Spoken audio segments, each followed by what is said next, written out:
Podemos hablar un poco de Brasil pensando en dos sentidos, como en las elecciones para el poder legislativo y las elecciones para el poder ejecutivo en Brasil, ¿no?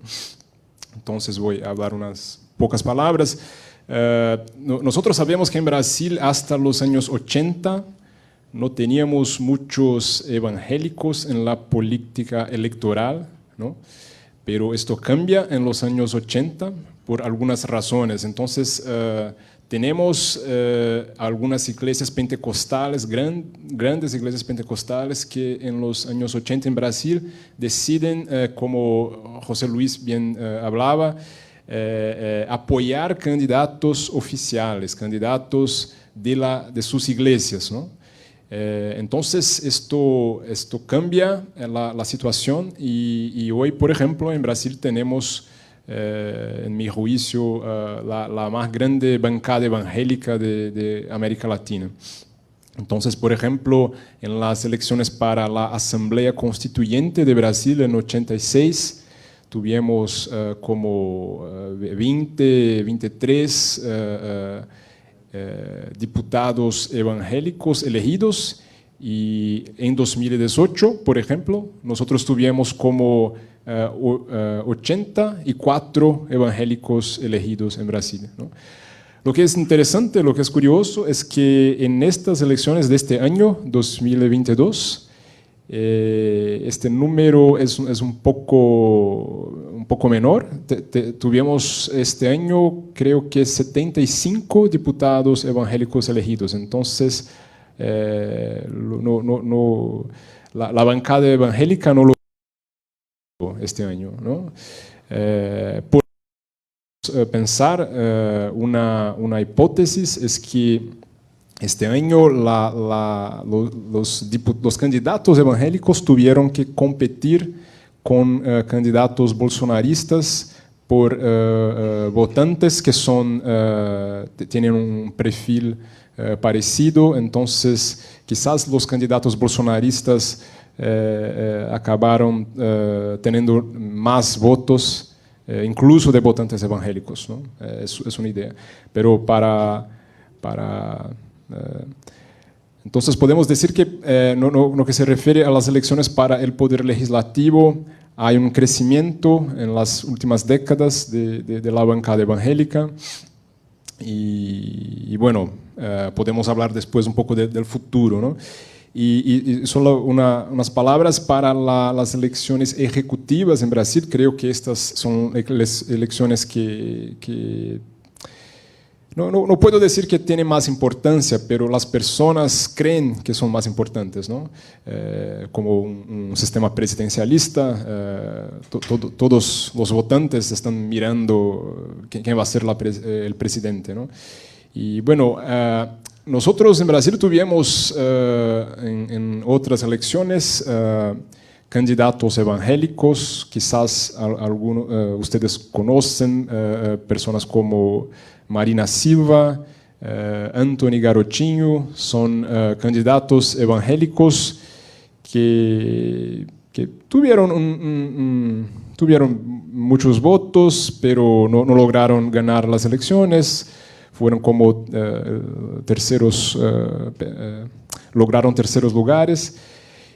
Pero esto cambia en 2018, ¿no? Como José Luis bien hablaba, Bolsonaro, que no es evangélico, es católico, logró obtener un gran apoyo entre los evangélicos, y hasta lo que podemos ver hoy, el mismo va a pasar en las elecciones de este año. Entonces, estaba mirando que una encuesta publicada hoy del Instituto Datafolha, uno de los más importantes institutos de encuesta de Brasil, indica que la ventaja de Bolsonaro entre los evangélicos disminuyó, pero es aún como de 30 puntos percentuales.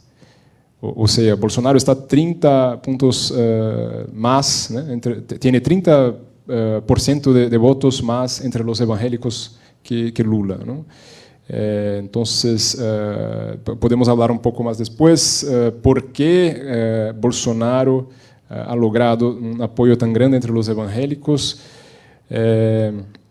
pero es muy importante pensar, destacar este punto y podríamos hablar también un poco de la reacción, ¿no? que esta ventaja de Bolsonaro ha hecho. Por ejemplo, podríamos hablar un poco de la carta de Lula a los evangélicos, que es un esfuerzo para disminuir un poco esta ventaja, ¿no?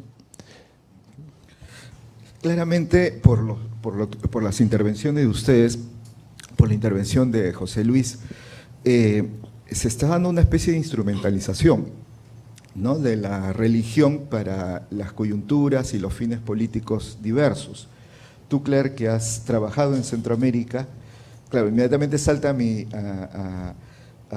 mente, y lo decían esta noche, el caso de Costa Rica, ¿no?, hace unos años con las elecciones, o ahora el caso de AMLO, ¿no?, desde el proceso electoral que lo llevó al poder, o el caso de Bukele, por ejemplo, ¿no?, que es bien interesante de estudiar.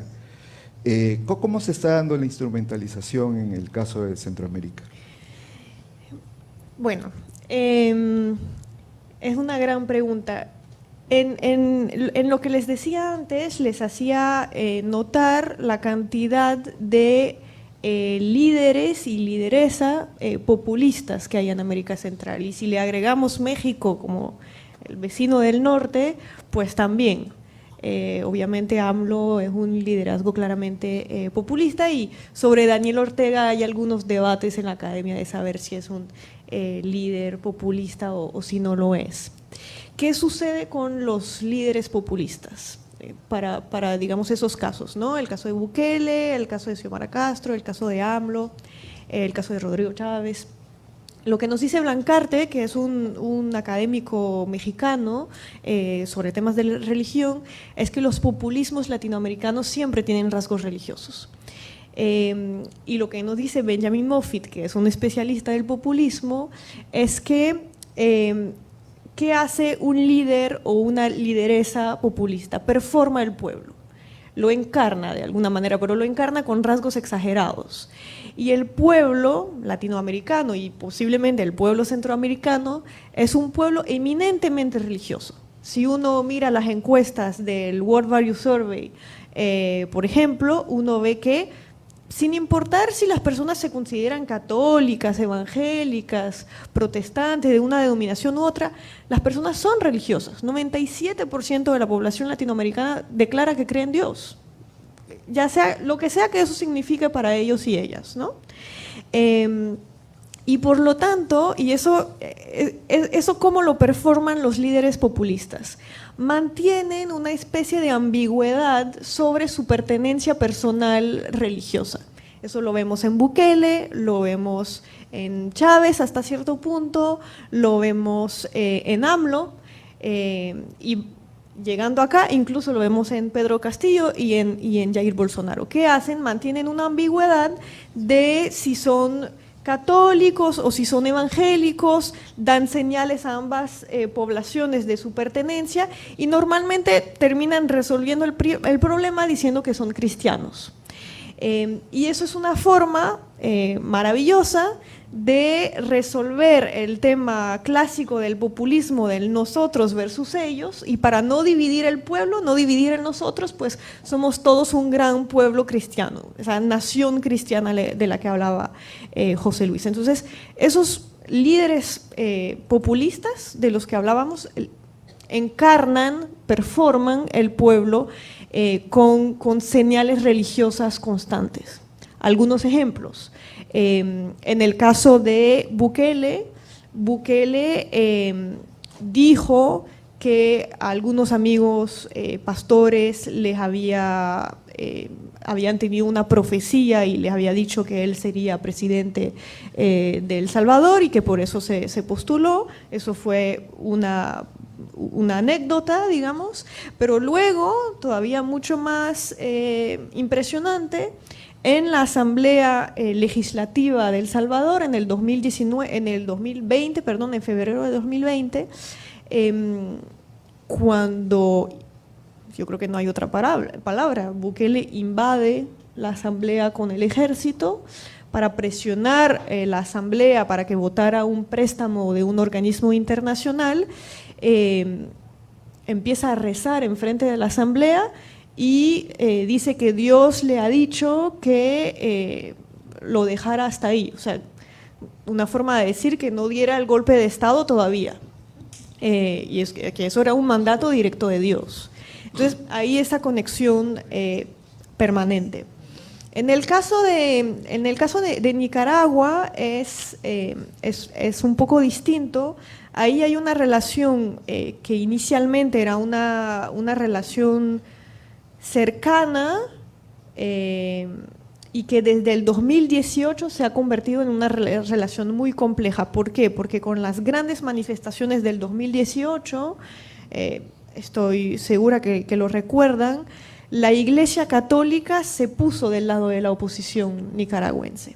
Y a partir de este momento, la Iglesia Católica se convirtió en un enemigo del régimen de Ortega, y hay una persecución clara de los obispos con encarcelamiento, con arrestaciones, etc. Y en este contexto, las iglesias evangélicas están en una posición un poco incómodas, ya sea porque son efectivamente aliadas de Ortega y algunos casos, pero en la mayoría de los casos realmente están muy incómodas con lo que está sucediendo, pero están en la imposibilidad de decir algo, entonces son como digamos, un aliado silencioso o un cómplice silencioso, porque, y hay un tema fuerte de libertad religiosa en Nicaragua, las cuentas de las iglesias evangélicas son auditadas por el Poder Judicial nicaragüense cada 3 meses.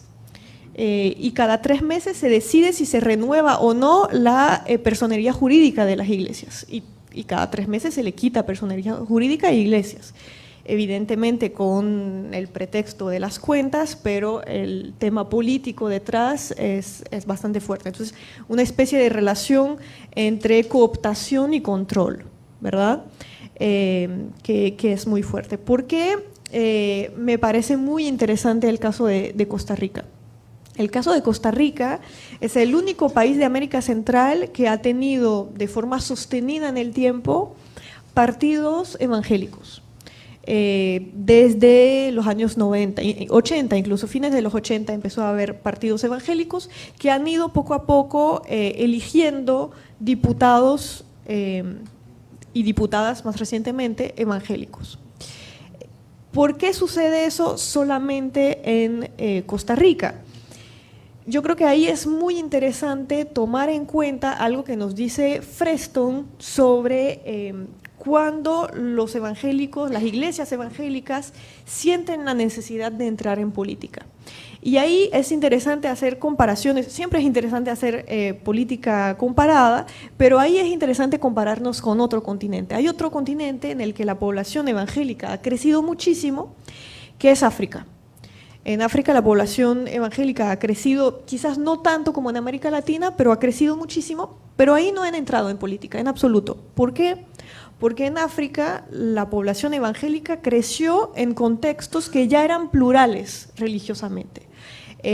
Son una población religiosa más. En el caso de América Latina, la población evangélica crece en un contexto de hegemonía total desde hace 500 años de la Iglesia Católica. Y por lo tanto, la necesidad de entrar en política para ponerse en un pie de igualdad legal, simbólico, social, para una minoría religiosa, hay que reconocerlo, que todavía es estigmatizada, que ha sido perseguida durante décadas y que todavía es una identidad religiosa estigmatizada en buena medida, hay esa necesidad de entrar en política. ¿Qué pasa en el caso de Costa Rica? En el caso de Costa Rica Costa Rica tiene la minoría evangélica más pequeña de toda América Central, un 25%, que para los promedios latinoamericanos es alto, pero que para Centroamérica es relativamente bajo. En América Central tenemos países como Guatemala con una población evangélica encima del 40%, entonces 25% es poco. Entonces, una, digamos, minoría social, pero aparte es una minoría legal. ¿Por qué? Porque Costa Rica tiene la particularidad de ser el único país confesional de América Latina. Costa Rica es un estado confesional, es un estado oficialmente católico, y por lo tanto esa necesidad para una minoría religiosa, que 25% de la población no es poco en un estado confesional de otra religión, esa necesidad de obtener el mismo tipo de trato legal, el mismo tipo de privilegios en términos fiscales, en términos legales y nuevamente en términos simbólicos, pues les obliga a entrar en política de una forma mucho más afirmada que en el resto de los países donde no representan esa minoría tanto social como legal de una forma tan evidente como es el caso de Costa Rica. Y de hecho, en la mayoría de los países de América Latina, un hecho interesante es que cuando han entrado a la política los evangélicos, en los momentos constitucionales, porque eran momentos de reivindicar una igualdad, de hecho, ha sido el caso en Brasil, ha sido el caso en Colombia, ha sido el momento de reivindicar una igualdad legal entre evangélicos y católicos. Un punto más sobre América Central, si me permite, si tengo el tiempo. Lo he mencionado brevemente cuando me hizo la pregunta anterior.